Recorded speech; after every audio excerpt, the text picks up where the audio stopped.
नमस्कार दोस्तों, आज हम पढ़ने वाले हैं अकाउंटिंग का मीनिंग जानने वाले हैं इस चैप्टर के अंदर।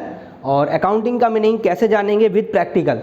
चलिए मैं आपको एक एग्जांपल से समझाता हूँ कि मीनिंग ऑफ अकाउंटिंग, अकाउंटिंग का मतलब क्या होता है। दोस्तों मान लेते हैं किसी एरिया के अंदर एक जनरल शॉप है। जनरल शॉप समझते हो, राशन की, किराना शॉप। क्या है? एक जनरल शॉप है। मैं यहाँ पर अपने एग्जांपल सेक्टर 16 में वसुंधरा में रहता हूँ मैं, तो मैं यहाँ पर अपने एक नियरेस्ट किसी जनरल शॉप का नाम लेता हूँ जो फेमस है, राहुल डेयरी। राहुल डेयरी। अब मैं आपको बताता हूँ इस राहुल डेयरी में आपको करना क्या है। प्रैक्टिकल, पूरा प्रैक्टिकल चलेगा। दोस्तों आपको ये समझना है कि ये आपके फादर की है। किसकी है? आपके फादर की ये शॉप है। अब पहले समझेंगे कि इस फादर की शॉप में, ठीक है, आपका जो फादर की शॉप है या किराना स्टोर है, इसमें दो तरह की ट्रांजैक्शन होती हैं। दोस्तों आपने दुकानों पे देखा होगा, एक कैश और एक क्रेडिट ट्रांजैक्शन। यानी कि सामान को खरीदा और बेचा जाता है नगद और उधार के बेसिस पे। समझते हैं? ठीक है। मान लेते हैं कि आपके फादर 15 डेज के लिए, किसके लिए? 15 डेज के लिए आउट ऑफ टाउन चले गए। आउट ऑफ टाउन चले गए दोस्तों।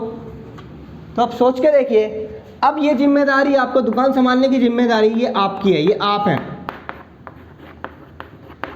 आपकी जिम्मेदारी है। अब आपने यहाँ पर, आप शॉप पे बैठेंगे और आपके यहाँ ये 4-5 सर्वेंट लगे हुए हैं, नौकर लगे हुए हैं दुकान के अंदर। राहुल डेयरी में भी जाएंगे तो आप ऐसा ही पाएंगे। यानी कि आपको सामान उठा के देना नहीं है किसी कस्टमर को। आपको क्या करना है मेरे दोस्त? आपको खाली पैसे काटने हैं। अब मान लेते हैं कि एग्जाम्पल के तौर पर मिस्टर राजू आया। मिस्टर राजू आए और वो कहने लगे कि मुझे 2 किलो पनीर चाहिए या 2 किलो राइस चाहिए।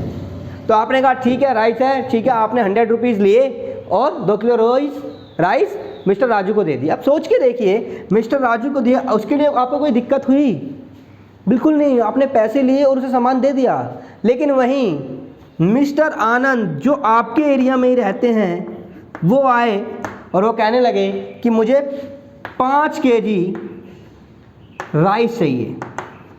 आप कहने लगे कि लाइए आनंद सर कि 250 रुपये दीजिए आपको राइस। तो कह देते हैं, आनंद सर क्या कहते हैं? वो कहते हैं कि आपके यहाँ मेरा उधार चलता है, आपके यहाँ मेरा उधार चलता है। शाम का टाइम है, काफ़ी क्राउडेड एरिया है, कस्टमर आपकी शॉप पे खड़े हुए हैं, कुछ उधार वाले और कुछ नकद वाले भी। अब आपके पास 2 ऑप्शन है, सोच के देखिएगा। 2 ऑप्शन है। फर्स्ट ये कि मिस्टर आनंद को आप जाने दें और कस्टमर को अटेंड करें, या फिर आपके फादर के, जहाँ पर आपके फादर में उस आनंद उधार का खाता चलाते हैं, वहाँ उसमें मिस्टर आनंद को ढूंढें, उसका अकाउंट ढूंढें, उसका खाता ढूंढें। तो आपको लगता है कि खाता ढूंढने में कितना टाइम लगेगा? कम से कम 1 से 1.5 घंटा कम से कम। जब आप ढूंढने लगेंगे, पता नहीं मिस्टर आनंद कितने होंगे। फिर कस्टमर को, हमें प्रॉब्लम हो जाएगी, कस्टमर अटेंड नहीं कर पाओगे। तो एक सिंपल सा एक तरीका क्या है कि आप एक रफ कॉपी लीजिए, क्योंकि 15 डेज के लिए ही आप इस पे मालिक हैं, ओनर हैं, या कह सकते हैं रिस्पॉन्सिबिलिटी है आपके पास। और इस रफ कॉपी में मिस्टर आनंद की जो उधार की ट्रांजैक्शन है आप रिकॉर्ड कर लीजिए। कैसे? जैसे कि मान लीजिए आज जो है, लेट्स से एग्जांपल मान लेते हैं 17 जुलाई है, सॉरी 18 जुलाई है। तो 18 जुलाई को मैंने लिख लिया, ठीक है, और यहाँ पर मिस्टर आनंद का नाम भी लिख लिया। और क्या किया कि क्या सामान लिया था? 5 केजी राइस लिए थे और 250 रुपये के राइस हो गए। और याद रखने के लिए मिस्टर आनंद का हाउस नंबर लिख लेते हैं या मोबाइल नंबर लिख लेते हैं, जैसा भी हमें कंफर्टेबल होगा। ठीक है। तो इस जो आपने पहला जो काम किया है ना दोस्तों, इसे बोलते हैं रिकॉर्डिंग। क्या बोलते हैं? रिकॉर्डिंग। तो दोस्तों पहली वर्ड मेरा समझ में आया कि भाई रिकॉर्डिंग किसको कहते हैं। दोस्तों पहला वर्ड आपको समझ में आ गया। पहला वर्ड मैंने क्या बताया? रिकॉर्डिंग। अब दूसरा वर्ड, आफ्टर 15 डेज, 15 दिन के बाद आपके फादर वापस आ जाते हैं। ठीक है। लेट्स से एग्जांपल, आपका नाम रोहित है, मैं रोहित मान के चल रहा हूँ। तो आपसे कहते हैं कि रोहित, आप अपना नाम एज्यूम कर सकते हैं, रोहित अच्छा ये बताओ 15 दिन के अंदर आपने दुकान में किया क्या? तो आप कहते हो कि देखिए पापा जी या डैडी, जो भी डैडी बोलता है, कि हमने 15 डेज़ के अंदर ये 2 लाख रुपए हमारे पास कैश है, जो 2 लाख की हमने कैश में सेल करी है। किस में सेल करी है? कैश में सेल करी है। और पापा जी ये वो कॉपी है जिसके अंदर मैंने 15 डेज़ का जो उधार की ट्रांजैक्शन है, क्रेडिट की ट्रांजैक्शन है, सारी रिकॉर्ड करी है। अब आपके फादर क्या करेंगे? आपके फादर इस रफ कॉपी में जो आपने लिखा है, मैं इसको रफ कॉपी बोल देता हूँ, रफ नोटबुक ले बोल देता हूँ, ठीक है। इसमें से आप ओरिजिनल बुक यानी कि ओरिजिनल जो उनका अकाउंट जहाँ पर बना हुआ था उसमें रिकॉर्ड करेंगे। लेट्स से एग्जांपल आपने खाते देखे होंगे, राम का, श्याम का, सीता, गीता, ठीक है, राहुल, तो बहुत सारे अकाउंट जिसका जो जो सामान लेके गया है फादर ओरिजिनल उस अकाउंट में रिकॉर्ड करेंगे। तो दोस्तों इसे बोलते हैं क्लासीफाइंग। क्या बोलते हैं? इसे बोलते हैं क्लासीफाइंग। तो सेकंड वर्ड समझ में आ गया।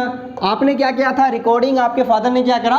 क्लासीफाइंग। थर्ड वर्ड के ऊपर आते हैं दोस्तों कि क्या होता है कि मान लेते हैं कि आफ्टर 6 मंथ बाद आपके ग्रैंडफादर होते हैं और ये एक टेबल है और दोनों आपके ग्रैंडफादर और फादर चाय पी रहे। तो आपको पता है कि बड़े बुजुर्गों की आदत होती है क्या पूछने की कि भाई घर में कैसा चल रहा है, घर परिवार में कैसा है, बिजनेस कैसा चल रहा है। तो आपके फादर के पास 2 ऑप्शन है। फर्स्ट वन, आपके फादर क्या करें कि इस पूरा जो ये अकाउंट्स हैं, ये जो पूरे खाते हैं, कॉपी में जो रजिस्टर लिखे हैं, सारे के सारे टेबल पे पटक दें।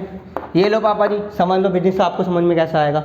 दूसरा तरीका क्या है कि आप समझा इसका, आपके फादर कैसे समझा सकते हैं कि पापा जी देखिए इस साल हमारी जो सेल हुई है वो हुई है 10 लाख की और हमारा जो खर्चा हुआ है इस साल वो हुआ है 3 लाख का। पापा जी इस साल हमें 7 लाख रुपए का प्रॉफिट हुआ है, 7 लाख का प्रॉफिट। यानी कि आपने इतनी बड़ी बात को ना समझा करके एक छोटी सी समरी बनाई और उसको समझा दिया। तो बताइए फर्स्ट वाली बात आपको जल्दी समझ, आपके ग्रैंडफादर को जल्दी समझ में आ जाएगी या सेकंड वाली? तो आई थिंक मेरे हिसाब से सेकंड वाली। तो इसे बोलते हैं समराइजिंग। क्या बोलते हैं? किसी भी बड़ी चीज़ को छोटे में समझाने को बोलते हैं समराइजिंग। ठीक है दोस्तों, तो आपको थर्ड वर्ड भी समझ में आ गया होगा।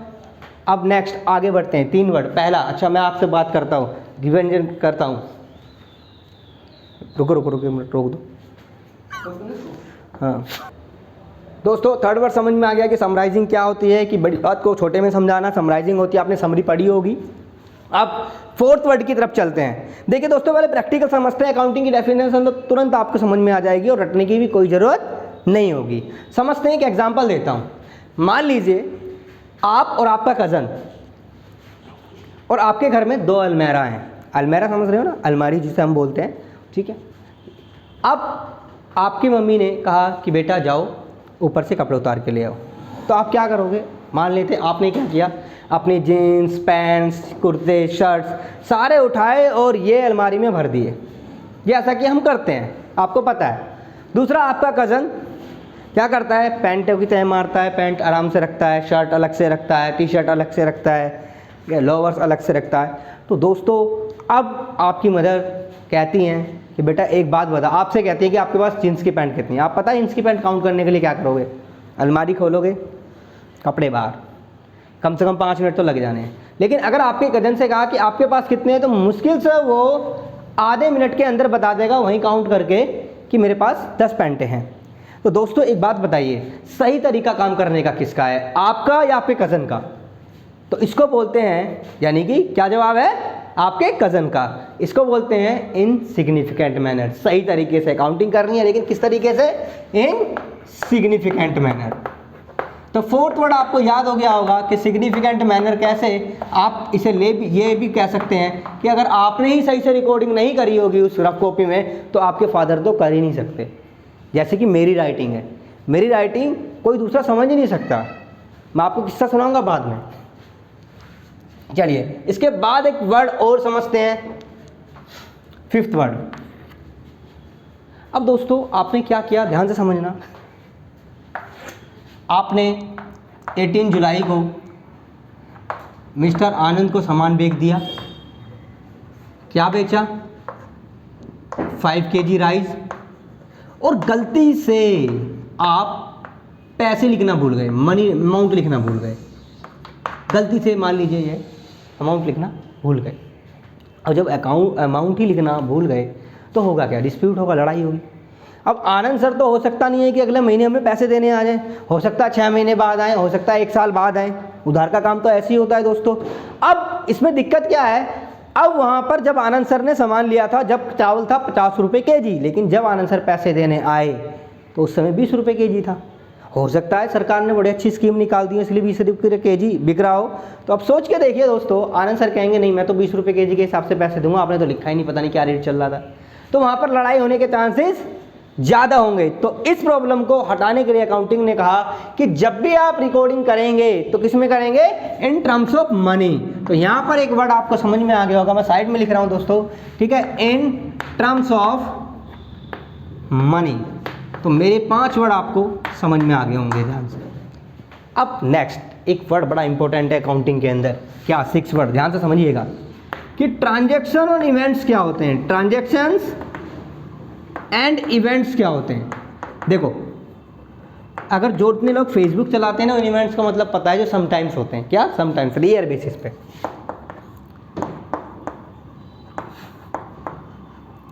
अब ट्रांजैक्शन रेगुलर बेसिस पे, अब होती क्या है समझते हैं।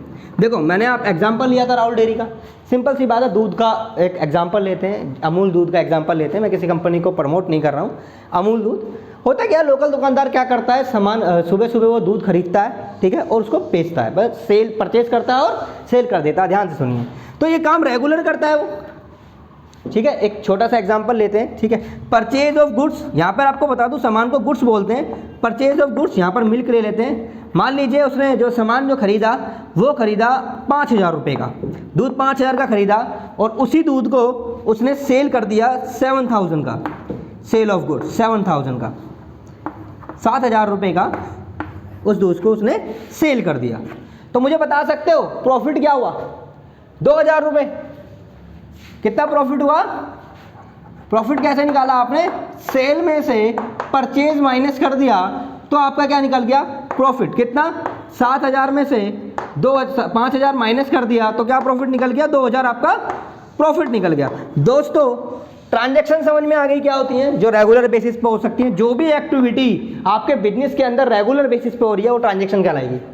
लेकिन इवेंट सम टाइम होता है, मैंने आपको बता दिया, रेयर बेसिस होता है। अब मैं आपको इसका मतलब बताता हूं, the result of transaction, the result of transaction is called event, the result of transaction is called event. दोस्तों इवेंट का मतलब समझ में आया आपको, इवेंट क्या होता है, जैसे कि इवेंट प्रॉफिट निकालना।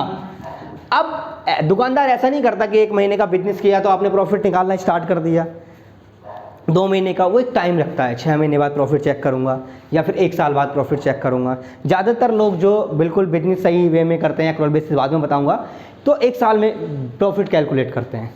तो दोस्तों मेरे जो वर्ड है कितने, 6 वर्ड आपको समझ में आ गए, 6 वर्ड आपको समझ में आ गए। अब चलते हैं अपने 7th वर्ड की तरफ। ये वर्ड क्यों बता रहा हूँ अभी बताता हूँ आपको।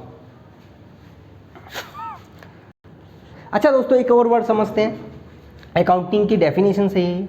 यहाँ पर ट्रांजैक्शन इवेंट्स मैंने आपको बताया था कैसी होनी चाहिए, कैसा होना चाहिए, which are in part at least of financial character. अब समझते हैं इसको, कैसे समझते हैं कि यार अकाउंटिंग आपने सीखी नहीं है, ठीक है, आपकी फर्स्ट क्लास है, आपने अकाउंटिंग पहली बार पढ़ रहे हैं। दोस्तों इसे समझते हैं कि मान लेते हैं, क्या मैंने बोला था ना, राहुल, ये राहुल है जो दुकान संभाल रहा है, और राहुल क्या कर रहा है, राहुल अपना बिजनेस कर रहा है, और बगल में राहुल के पास एक कस्टमर आई जिसका नाम है सुंदर कन्या। क्या नाम है दोस्तों, सुंदर कन्या, ठीक है, नाम पर्टिकुलर मैं ले नहीं सकता, तो उसको बोला सुंदर कन्या को देख के राहुल का मन थोड़ा सा उस तरफ चला जाता है। और वहीं ये बात, ये चीज़ देख रहा था एक बाबा जो दुकान के बाहर था, वो पूरी तरह से राहुल को नोट कर रहा था कि राहुल क्या एक्टिविटी कर रहा है। और राहुल के पास आकर के बाबा लोग क्या करते हैं पता है ना, मन की बात बताने लगता है वो राहुल को कि वो कन्या तुझे मिल जाएगी, ये वगैरह वगैरह वगैरह। और राहुल क्या करता है, राहुल बाबा की बात में आकर के 2,000 का नोट दे देता है। क्या दे देता है, उस बाबा को 2,000 का नोट दे देता है।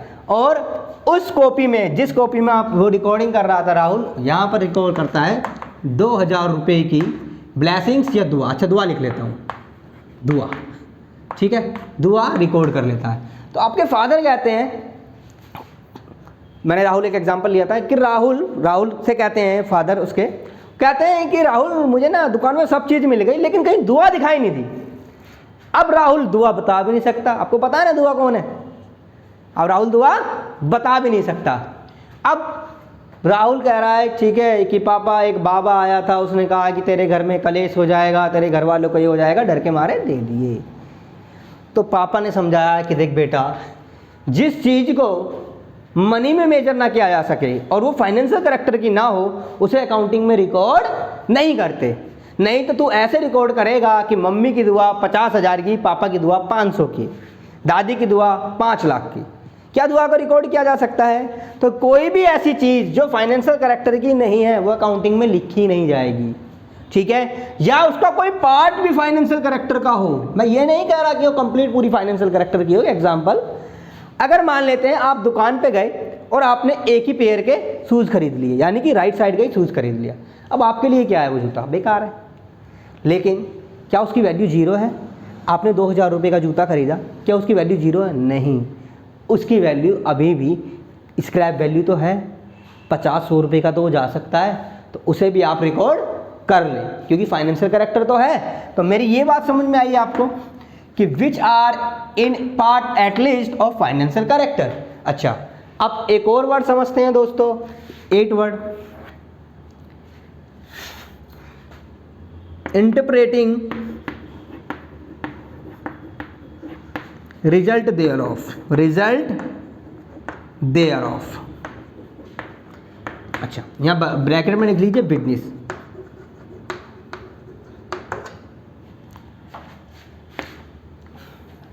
अब समझते हैं इंटरप्रेटिंग। मान लेते हैं आप क्लास 12th के अंदर, चलिए छोड़िए, क्लास 10th के अंदर आपका भी रिजल्ट आया, आपके 99% आए। तो बताइए, आपके घर वाले मोहल्ले पड़ोस रिश्तेदारों को ठीक है बताएंगे कि नहीं बताएंगे? याद करो, कभी ना कभी रिश्तेदारों ने तुम्हारा भी खून पिया होगा। सोच के देखो, पिया था, मेरा बहुत पिया था यार। मेरे मामा की लड़की थी जो पास हो गई थी, नहीं है मतलब जिंदा है भाई, तो पास हो गई। अब गलती से मेरी परसेंटेज कम थी उससे, तो मेरे मामा ने बहुत अच्छी अच्छी बातें बताई। आपको पता है रिश्तेदार कैसे करते हैं, बहुत अच्छी अच्छी बातें बताई, ठीक है, एक्सप्लेन करा कि प्रिया ऐसे पढ़ती है, ऐसे पढ़ती है, ठीक है। तो उस समय क्या, पेरेंट्स आपको पता ही है, पेरेंट्स तो गुस्सा होंगे। तो आपके घर में भी ऐसा हुआ होगा। अगर मान लीजिए 99% आए तो आपके जो पेरेंट्स हैं ना मोहल्ले पड़ोस में गा देंगे। मान लेते हैं राहुल के ही आ गए, राहुल को ही आ गए और राहुल के ऐसे ही आगे भाई साहब बताएंगे कि राहुल के ऐसा पढ़ता था, राहुल ऐसा पढ़ता था, राहुल ऐसा पढ़ता था, ठीक है। तो उसे बोलते हैं इंटरप्रेटिंग, यानी कि explain in detail, explain in detail, detail में बताएंगे, चुप नहीं बैठेंगे। रिजल्ट देयर ऑफ, और बहुत तो लोग तो डीजे भी बजवा देते थे। आज से 10 साल पहले कोई 10th पास हो जाए ना भाई, मोहल्ले में पड़ोस में डीजे बजवा दे, ठीक है। Result thereof, result thereof का मतलब मैं बिजनेस के रिजल्ट की बात कर रहा हूँ। अगर प्रॉफिट होते हैं तो अपने इन्वेस्टर्स को बताते हैं, अपने क्रिएटर मतलब जिन लोगों से उधार देते हैं, ताकि हमारे रिलेशन अच्छे रहें। और अब दोस्तों आ गया है, ठीक है, मैंने जो स्टोरी आपको बताई है, क्यों बताई है, उसका फाइनल टर्म। अच्छा दोस्तों, अब मैं बताता हूँ कि ये आपको डेफिनेशन याद हो चुकी है। सबसे पहले मैं आपसे एक सवाल पूछता हूँ, जो काम राहुल ने किया था क्या वो कोई अंगूठा छाप इंसान कर सकता है? यस या नो? सोच के देखिए, जिसको लिखना ही ना आता हो नहीं कर सकता। आपका जवाब क्या होगा? अब ध्यान से सुनिएगा, क्या ये लिखना अपने आप में एक हुनर नहीं है? तो क्या पढ़ेंगे आप, मेरे साथ साथ रीड कीजिएगा। आर्ट ऑफ, आर्ट को हुनर कहते हैं, ठीक है। तो आप मेरे साथ साथ रीड कीजिए, accounting is an art of. सबसे पहले क्या किया था आपने? रिकॉर्डिंग। आपके फादर ने क्लासिफाइंग, ग्रैंडफादर को क्या बताया था? समराइजिंग। अब यहां पर आपकी कजन ने, काम किसने सही किया था? कजन ने, इनसिग्निफिकेंट मैनर। लड़ाई ना हो उसके लिए क्या करना पड़ेगा? इन टर्म्स ऑफ मनी में रिकॉर्ड करना पड़ेगा। और ट्रांजेक्शन और इवेंट, ट्रांजेक्शन इवेंट समझ गए, दूध वाला एग्जांपल। अब क्या यहां पर ब्लेसिंग्स, दुआ, ठीक है, part at least of financial character. Financial character समझ गए ना, दुआ रिकॉर्ड कर ली थी आपने।